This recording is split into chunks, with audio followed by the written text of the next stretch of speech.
So, why God wanted me to share this particular story with someone this morning is beyond me, but I'm just being obedient. It just literally dropped in my spirit.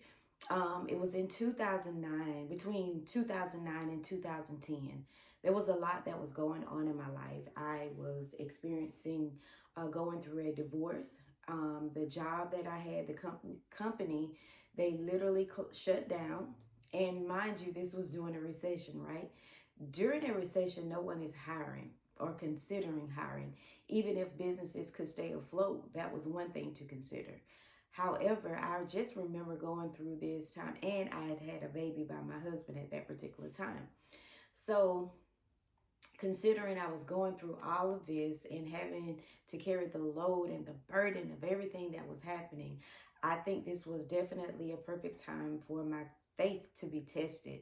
And did I really trust God? What seemed to be like a very sad moment, one that I did not know or have a clue how I was going to get through. You think about going through a divorce. That was my second child. Now I have another child. Your job is shut down. And so I was literally living off of unemployment. And of course, when the unemployment ran out, I had severance, right? But I just remember it was a weekday and I went to a revival. Someone had invited me to this revival. And the speaker that night, I never heard that speaker before, never ever met this speaker ever in my life. And so when it was time to take up the offering, I was like, I didn't have anything to give. And so I was like, let me look in my purse to see if I have any cash. So upon looking in my purse, I found $30. I don't remember putting the $30 away, and that could have been the case. I don't know, but I think it was a test of my faith because in that moment I knew that, I didn't have much money, but I was looking for whatever was in the purse to put in, whether it was $5 or $2, $3. It didn't matter. I was giving it to God. But to my surprise, I found $30 in my purse. And it was in that moment. And of course, baby, if you've ever been in a tight situation, you try to hold on to every dime you have. But it was something about that moment when I'm staring at this money in my purse. And I said, you know what? This $30 is not going to provide for me what I needed to do. So I'm going to give it to God. And so I didn't take part of the $30, a fraction of the $30. I literally just took the money and I put it in the offering. As I'm headed back to my seat, the minister, he said, the young lady, blah, blah, blah. He was describing what I had on. And so he called me back and he began to minister to me. And he said, God said, because of what you just did, he's going to bless you and he's going to open up a door for you. He said, you're looking for a job. And he said, there's going to be 2 job opportunities that are presented to you. And so you have options. And so I remember taking a job at this accounting firm. And everything, he even described what the scenery would look like. So the day that I entered that accounting firm, it looked exactly like how the minister said it would. And so I'm sharing this message with someone on this morning because there is somebody that is in a situation and you have no idea, you have no clue how you are going to get through this moment, how you are going to overcome what you are going through. And God gave me as a reminder this morning, He gave me this message to share with you. Your situation may not be my situation. You may not be in need of a job. It could be a health condition that you're believing God for. It could be finances that's kind of shaky that you're believing God for. You may want to start a business, but you may not have but $50 to your name today. You may not have but $5 to your name. You may not have but 5 cents to your name. But God is saying today that whatever you have, and if you, he said, give your best because God knows exactly what our best is. And the truth is $30 at that particular moment was my best. I did not know it was there. But even upon finding that $30, I still made a decision that I'm going to give that to God, right? Because I know that God could multiply that. So God is saying that you can sow into somebody today. And when you give, he's going to open up the door of abundance for you that bless you exceedingly above what you're asking, what you are imagining. And God can break the mode of depression. He can break the mode of doubt. He can break the mode of sorrow. Just know that you can be in a drought. You can be in a season where you don't see your way. You can be in a season where you literally feel like you're losing your mind. You can be in a season where it seems like all you're doing is crying tears of sorrow and feeling sorry for yourself or whatever happened to your faith. As far as you can see is as far as you're going to go. And God wants to know, how big is your faith? What's the vision? What does it look like? So often God will ask people in the Bible, what do you see? It was Ezekiel. He asked, what did he see in the vision? He appeared before Moses. Isaiah, John, and the list goes on. God appeared before many people in visions, and even as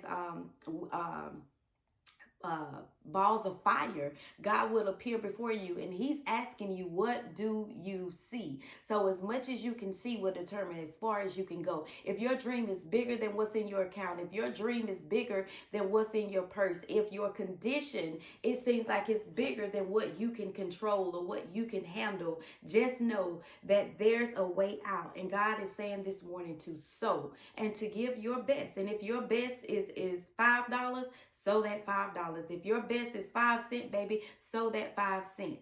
God, he knows what your best is. So if you're going to sow what you feel that is good, then don't expect God to, again, as far as you can see is as far as you're going to go. So if your faith is based off of what you want to do, then that's what you're going to receive. But if you give your very best and you leave that seed there, one thing about that seed, it's being planted on fertile ground, and that seed is going to bless you exceedingly and abundantly above all that you could have ever asked God for. I promise you, and I know that God would have not laid this on my heart to share, because this is not part of a story that I normally just share often. I share going through the divorce. I share the job shutting down. I share my sorrow moments, but not that often did I share that I didn't have money at that particular time, that I was going through a rough time.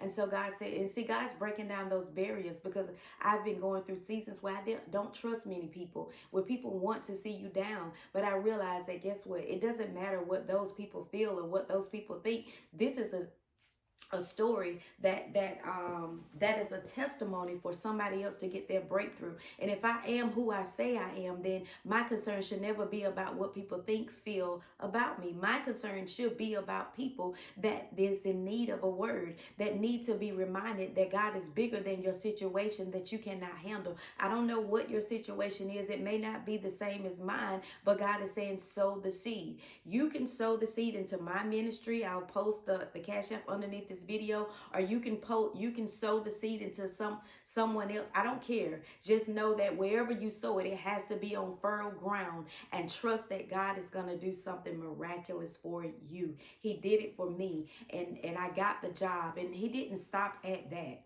He didn't stop at that. I was literally in a season where I thought I was going to lose my mind. I'm going through a divorce.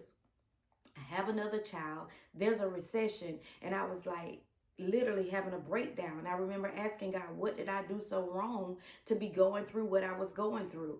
That very day when I released those words out of my mouth, I am on my way to go walk on a track. I will go exercise in the morning. And when I got to that track, I met a young lady there that I've never seen before and never met before. And she began to minister to me there. It's like God was meeting me everywhere I went. The ground that I treaded upon, God was right there. And she verbatimly told me, she said, you asked God, what have you done so wrong to be going through what you are going through? And tears just literally began to fall from my eyes. And y'all give me a second. My ring light has been doing some crazy stuff lately. But tears began to fall from my eyes as she's speaking to me.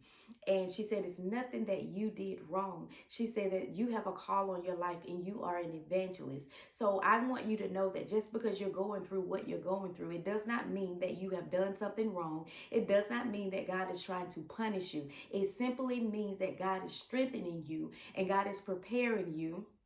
And he's trying to get you in the place that you need to be in to walk in the call that is on your life. I said it before and I'll say it again. Collectively, as a whole, this is what we are purposed to do as humanity. This is what we're purposed to do, and that's to draw other disciples to Christ. And so we all have a gift, a skill, trade. I say this all the time, and I'm gonna keep saying it until people get it, that God has your best interest, and there's a call on your life, and you got to go through what you're going through, because God said, I got to pull on you, I got to tug on you, I got to break down those walls, I got to break down that old mindset, and so that I can shift you into the place that I need you to be in, so that you can be effective in the call that is on your life, so that you can cover the ground that I've already reserved just for you. It's just for you. It's just waiting on you to walk into that place. If you are in doubt of what it is that God is calling you to do, sow a seed for that matter. It doesn't have to be the same thing that I had to sow that seed for. Look at me today. My son at the time, who was a baby. I just had a baby in my marriage. Now he's 16 years old. I've grown, I've developed, and I survived that moment. It's 2024 and I'm still pressing my way. I'm still growing. I'm still developing. And whatever situation I'm in, I've never seen God left me. I've never seen myself begging for bread. God always come for me. Even in the most chaotic situation, God is providing for me. And I continue to trust in God. And I'm going to pour into others to remind you that God can do the exact same thing for you. I love you guys. Y'all go and have a blessed day.